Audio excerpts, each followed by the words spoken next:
Good day everyone, welcome. In this video I will show you how to curve text in Figma step by step. So firstly, you need to create a geometrical figure that is actually round to be able to basically place the text over it. That will also be bent and curved. So for that, as you can see, we have this rectangle here. Just press on a drop down and let us choose ellipse. And now just draw it like this. And now press on T.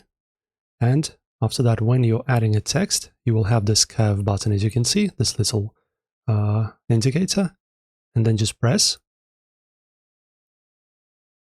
And then you can type, for example, test, text,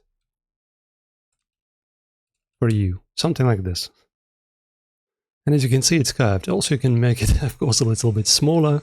So mine is too big, so let's, for example, make it like this. Okay, also this. Make it smaller. And look at that, perfect. And you can like make a circle and yeah, place the text over it. So if you like this, guys, make sure to like and subscribe, of course, and watch out for the next videos.